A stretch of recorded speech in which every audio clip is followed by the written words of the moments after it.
Alright, we're back. Coffee with Ken. There's no coffee today. Wanted to talk to you about a really interesting topic that I saw.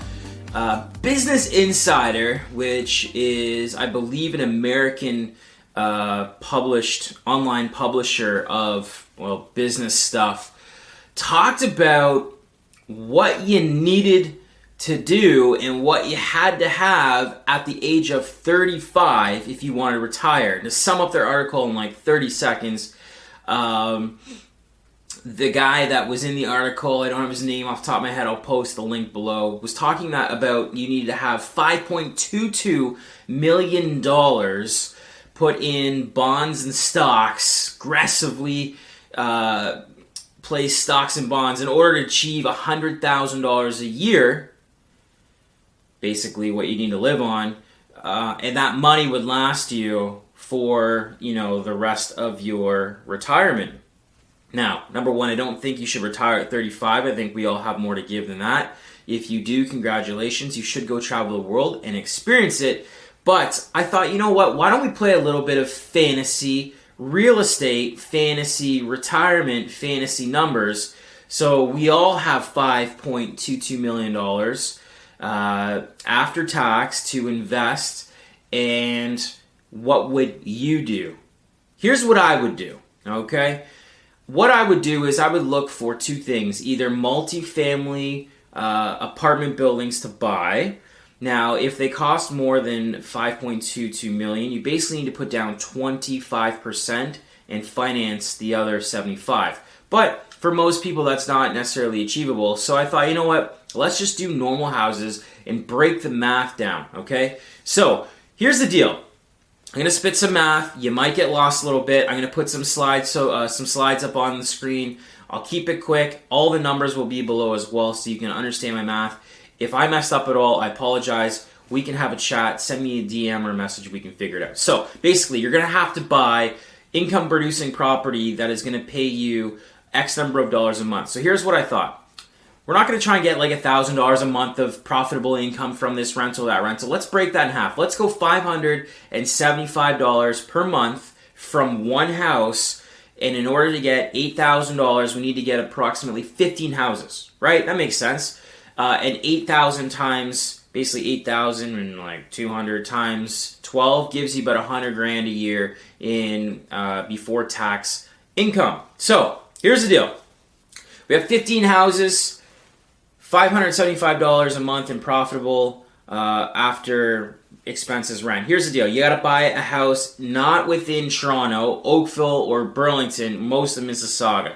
Now, you could go to like north of Brampton, go to Hamilton, go out towards like Pickering. So you got to take outside of the GTA, like the downtown hardcore GTA, right? So $500,000 is the purchase price of a house, $125,000 down or 25%, and that over 25 years at an interest rate of, well, right now of 3%, and you're going to have a monthly mortgage of $1,725. Now, soon we're going to have about $300 in taxes. We're going to have, $100 a month in insurance. That's probably a little high. And then you're not going to be able to go around and cut the grass, snow shovel, and do all the maintenance stuff. So $250 a month in maintenance.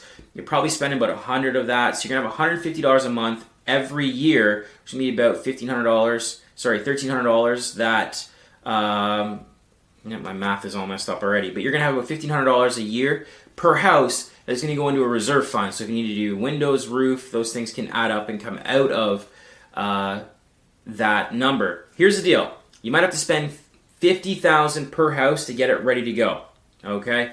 So you got to put down $1.875 million. That's 15 houses at $125,000 a house down payment. So if you're $5.22 million, you got $1.875 million gone. Okay? So that's for about 3.5, just under 3.5. Then each house might need about $50,000 in repairs. So that's another $750,000. So you're going to basically invest about $2.5 million into 15 houses. And you're going to have about 2.5 plus left to put in other investments, keep for a rainy day. things like that. So you've got 2.5 invested, you've got all these mortgages, you've got all these expenses. Now you need to figure out what to do with rents. So you're going to rent out the top and bottom of these houses, okay? We're looking for 15 specific houses that you're able to do this with out of hundreds and hundreds of thousands of houses locally in the GTA area. I'm talking put a pin in Toronto, drive an hour and a half in all different directions. You're not going to go to Lake Ontario because there's no houses there. Okay, so you're going to rent out the top half for about $1,700 to $1,800, and you're going to rent the lower half for $1,200 to $1,300, effectively having about $3,000 a month in rental income. Okay? You're going to take that rental income and subtract it from your expenses, which ends up being about $2,400, $2,500. So $3,000 minus $2,400 plus or minus, you're at about $500 to $600 a month in positive cash flow. You times that positive cash flow by 15, and you get about $8,000, $9,000 a month, or $100,000 a year. Here's the big deal, though. This is the big deal, okay? Because it's a lot more than just getting rental income. Real estate works in magical and mysterious ways, especially over a long-term period. So you put down $2.5 million, right? You've paid off, let's fast forward 25 years. Your mortgages are now paid off, and you've now got 15 houses worth $500,000. Okay, sounds awesome. So that's $7.5 million. Then let's just say over that 25 years, each house appreciated, I don't know, $250,000. They want an additional, $250,000. So you have an additional $3.75 million. So you're now looking at $11 million plus or minus. And you didn't do anything with the exception of collecting rent, making sure that the properties were maintained. And we're not talking hundreds of homes, we're talking 15.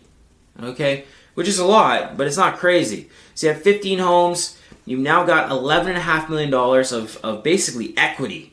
You bought the house for $5, it went to $750, it's paid off. You have $750 times 15.